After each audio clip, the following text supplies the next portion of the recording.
Hello everybody, Happy New Year. Welcome to Season 4, Episode 1 of the Lily Pilly Stitches Studio Vlogs. I hope you had a good Christmas and New Year break. I had a little extra week off at the start of January, so that was really nice. Christmas was really good. We had Wayne's family come over for lunch at our place on Christmas Day, and they stayed till late afternoon, and then we sort of relaxed. We were going to had all these plans to do stuff, but we were actually really tired and it was so hot. So we just stayed home and vegetated, watched TV, did craft, whatever. Wayne did some weeding of the garden and things like that. And then on Sunday the 31st of December we drove to Toowoomba and stayed at a cute little 1900s workers cottage just outside of Toowoomba CBD, and it was lovely there. Had a big backyard, fully fenced, so the dogs enjoyed running around and barking at the dogs up the back, and we were able to put our trailer fully in the backyard. They even had a garage for us to store the trailer in, which was good. And yeah, it was just a lovely little cottage, and there was aircon in every room, which was great, and the rooms were so cute. I loved the quilts and everything like that. It was really lovely. So I ended up, when I came back, I got permission from the owner, but I converted a photo I took of the cottage to a full coverage cross stitch piece. So that's available in my Etsy shop. I have a black and white version, and if you only want to do a few colors, like there's 39 colors, and then there's the big 69 color or whatever full coverage, full color project, and they're all pattern keeper friendly, so they're all set up for pattern keeper. Yeah, so I did that, and I've been having fun with that, actually, just to go on another tangent.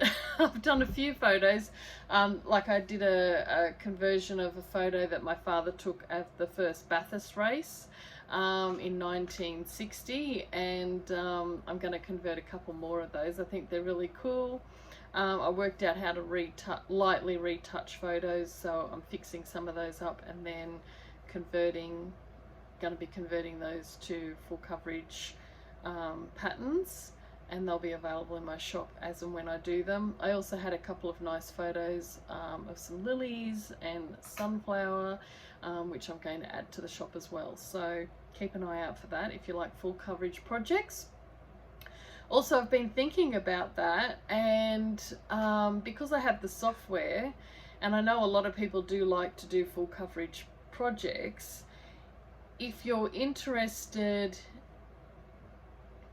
let me know if you'd be interested in me converting a photo that you own that's copyright free, that you own, that's your own photo that you took or belongs to your family. If you would like me to convert that to a full coverage project, and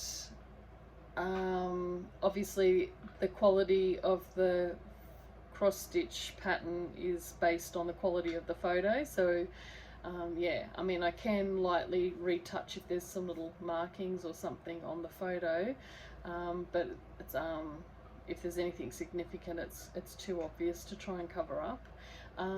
But yeah, get in touch with me if you're interested, because I was considering maybe offering that in my Etsy shop. And it would just be exclusive to you. It's your photo, so the pattern would be just a one-off for you, and I would hold the pattern for 12 months and then delete the file after that time. So if you lost access to your Etsy or whatever, or the file, you could ask for it up until 12 months and then it would be gone, so you'd have to reorder. But I think that might be something some people might like. If you have a nice photo that you want to stitch up into cross stitch, bear in mind it's full coverage. It's like the Haids, they convert to quite a big project depending on the size of fabric you're going to use. Like, I'm talking on average anywhere from 40 centimeters to, you know, 1.5 meters. Yeah, it just depends on the photo. and on average full color photos will probably convert to about 60 up to 70 colors in DMC. And usually the black and white photos that I've converted have come up to about 39 colors in DMC. So yeah, let me know what you think. You can also send me a direct message via my email account, which I'll put below in the drop down menu, and yeah, you can see if I offer that as a custom order or something on Etsy. Yeah, so let's get into it. I'm going to go with an FO, sewing FO, and then I'll get into WIPs. I have a crochet WIP, a knitting WIP, and a hand-pieced EPP WIP to share with you, so we'll get into it.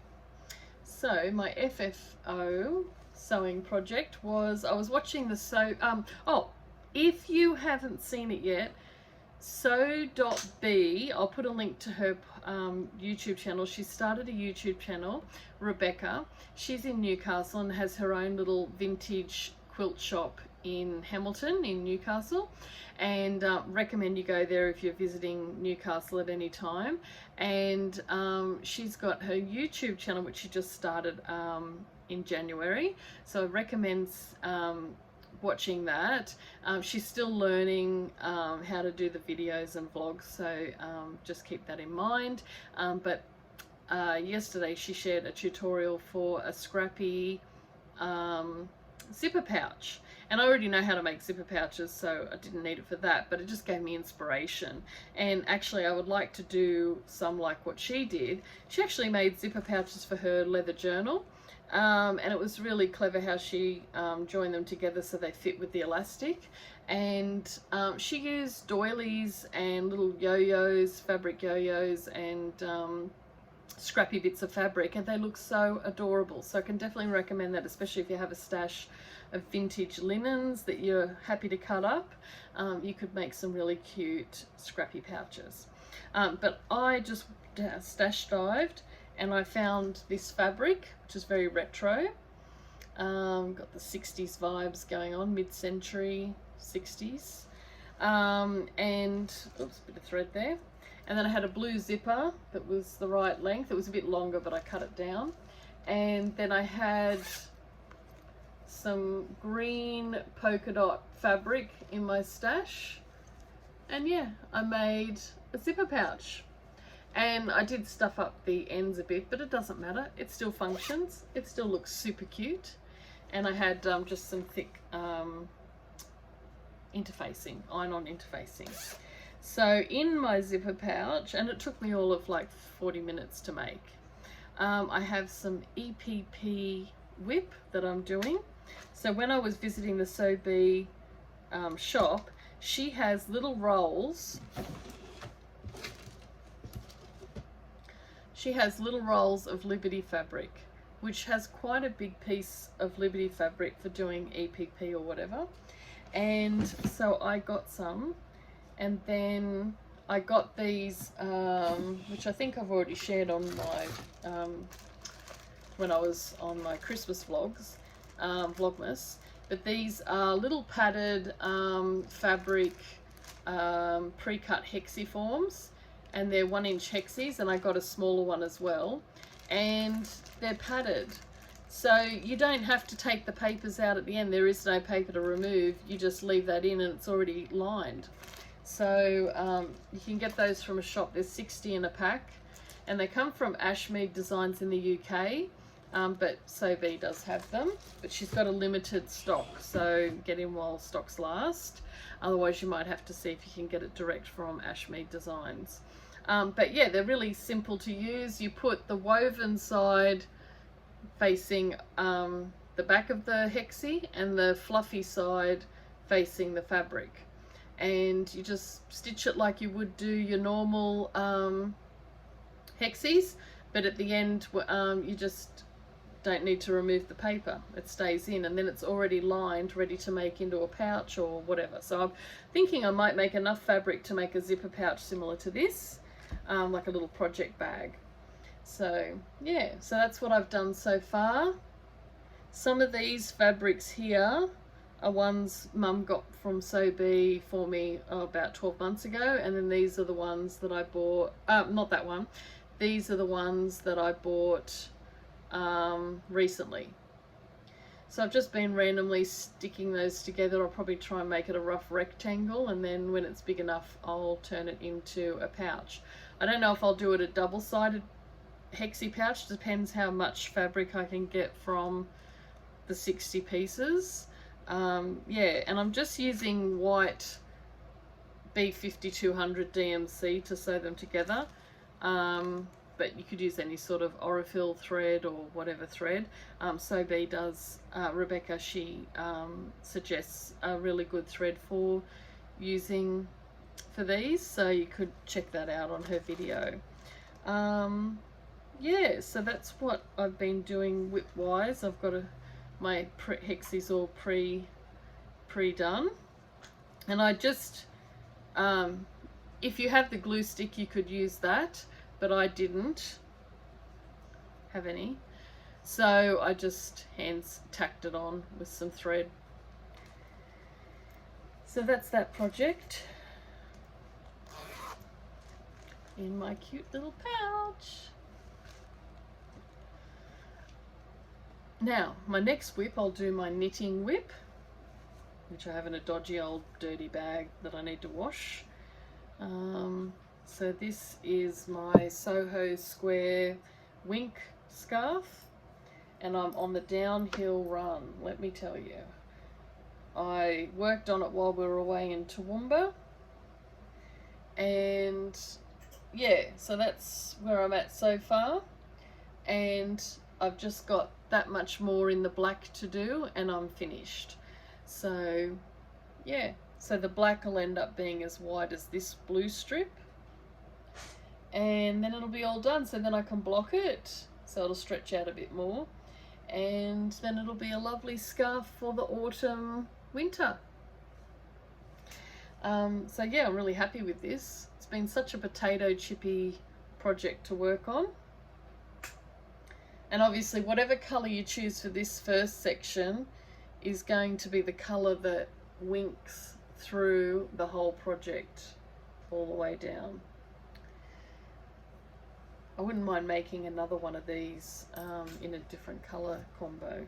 And I have heaps of yarn left. I could probably get away with making another one in a different version of the same one in different combos, because I've still got plenty of mohair left. My other WIP, got fluff in my mouth from the mohair. Well, it's not actually mohair, it's kid silk alpaca. So my crochet blanket I took away with me, and I've been working on this. It's really getting, I'm showing it this way, but it's actually going to be this way. So I'm only doing it, it's long enough that it reaches my ankles, and then I'll put a border on it. And I'm just doing it a little bit wider, so I'm probably going to do it about that much wider. And that's going to be a lovely lap blanket. So where I was up to last time, I just sort of done this purple, and I think I just started the blue. No, this blue. This bright blue. And so I've done quite a few inches since, I'll just halve that so you don't see my face. So yeah, so I've done about 5 inches onto that. And some of these, Rebecca, if you're watching, you might recognise were leftovers from the minis you gave me a couple of Christmases ago that I made the cowl with. So I'm adding these into this blanket, and this one that I've started on, it's like a lemony beige. I haven't got much left of it. And this is some single ply merino from Dingo Dye Works. And then I've picked out some more colours to add in, which I'll show you. And this is all just double crochets, so super simple. So I have this yarn, sock yarn, that was dyed by a local dyer. I don't know who, didn't have that on the label. I'm using a 4mm crochet hook. This is a higher anodized one. I don't think you can get these ones anymore, and I absolutely love them. So if you see them, please let me know, because I want to know where to get them. And then I've got this Dingo Dye Work. Oh no, this is Edison Bulb by Madeline Tosh. So I've got 2 little balls of that. This is Dingo Dye Works Pig Face, like the flower. If you're not in Australia, you might not have seen it, but it's a bright pink succulent flower. And then I've got this sock yarn that I think I got in Sydney at Skein Sisters, and I can't remember the name of the dyer, but it's an Australian dyer. So that was socks that I made for Wayne. So I got that one. This is Ghost by Dingo Dye Works. It's a fluoro lime green. And then this is a Cascade 220 that I got from Knit Picks years and years ago, 4-ply. So yeah, so I've got all of those colours I can add in, more than what I'll need, and then I can start another blanket. Why not? Or I can hold these double, and I've got another crochet blanket that's corner to corner, and it's in progress. I haven't worked on it for a while, but it's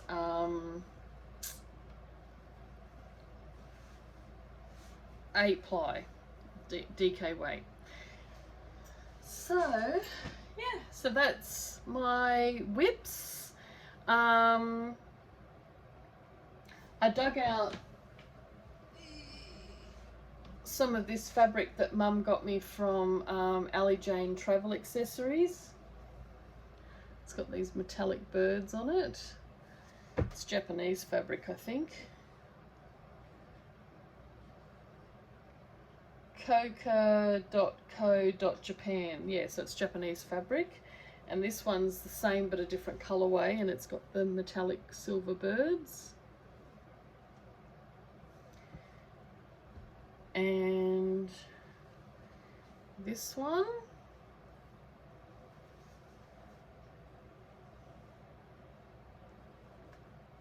which is really pretty. So if you want some lovely Japanese fabrics, and it's sort of almost like linen-y, go to Ali Jane Travel Accessories. She's also in Newcastle. And then this one.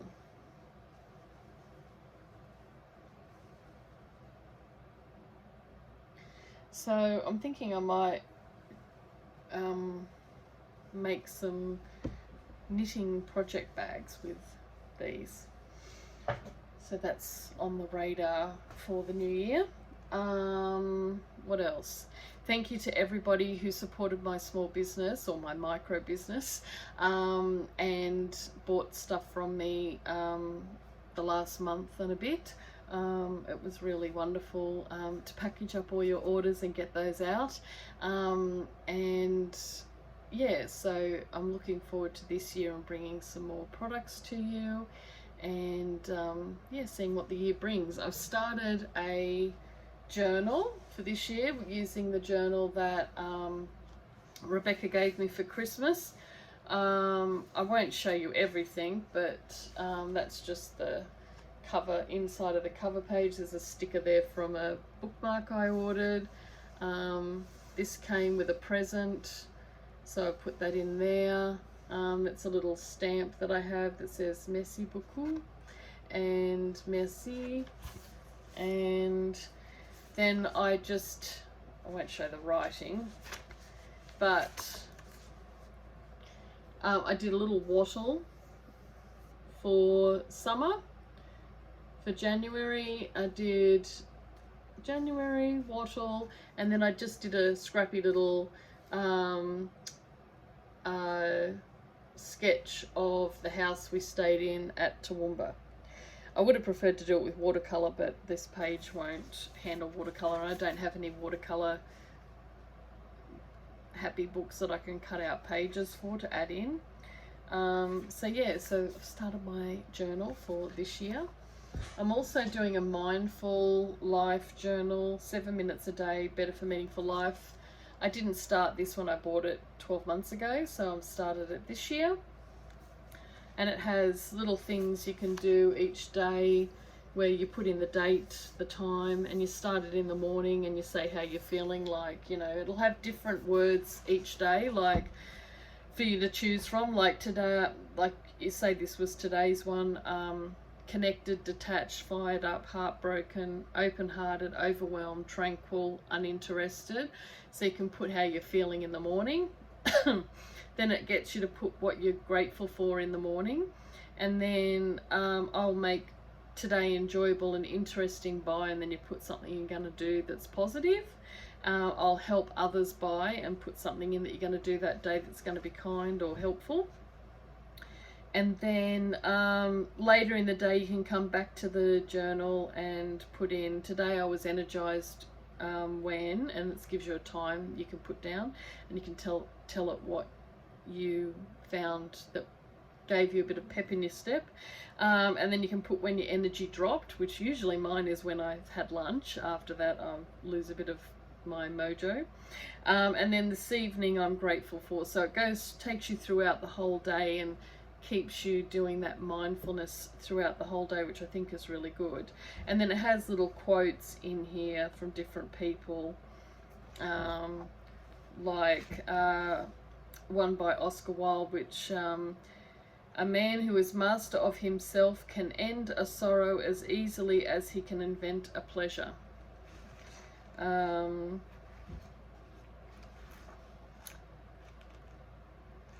What else?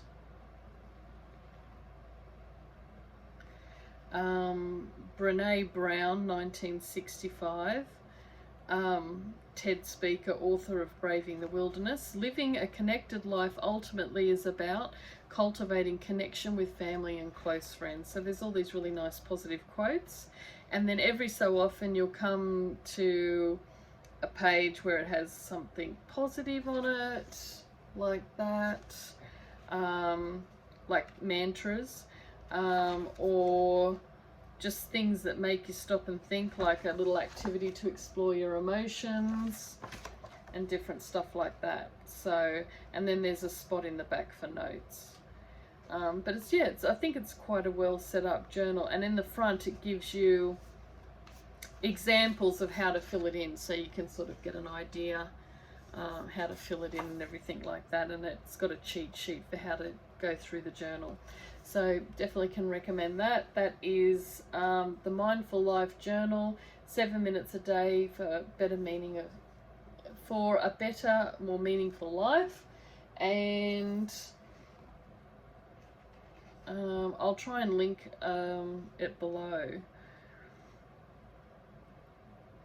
Its copyright is 2017 by Better Life Journals LLC. So yeah, so I will link that I'll link that below if I can. My other thing I've been reading, which I haven't got here, but I'll try and insert a picture. Actually, I won't be able to insert a picture. I'll put a link to it down below. Because I don't have any memory on my phone, I have to just do this in one hit to load it up, because I can't use my software at the moment to edit. So I'm reading The Hurricane Wars, and at first it was really slow, but I've really got into it now and I'm enjoying it. So definitely a worthwhile read. I think it's by Thea Guanzon. I'll put a link below anyway, and you can check that book out. And I'm also on oh my god, I can't even think of the name. There's an app for, like Goodreads, but I actually like it. It's not it's commercial, but you can convert your Goodreads list and everything over to that. You can copy it over, and it gives you ways to track your progress through the different books you're reading, and yeah, and connect with others who are reading books similar to yours. Or you might want to connect to others that are reading something totally different and find a new genre you didn't know about. So yeah, so anyway, so this year is a little bit stressful start because obviously I'm getting made redundant in March, so don't know what the year's going to bring with me, but fingers crossed I get a really good new job somewhere nice and good working conditions. That would be great. Yeah, so we'll see what the year brings. But anyway, tell me below what you're reading now or what project you're working on. I'd love to know. And if you want to connect with me, check out my Facebook page, Lily Pilly Stitches. There's a files tab there where you can get free patterns. I added a free New Year's Eve pattern on just before New Year's Eve at the end of last year. So yeah, there's a few patterns on there for you for free. And let me know below as well if you'd be interested in custom orders where I convert your photos to full coverage patterns using the software that I have. Yeah, and I'll see you hopefully in a fortnight or so. Okay, bye.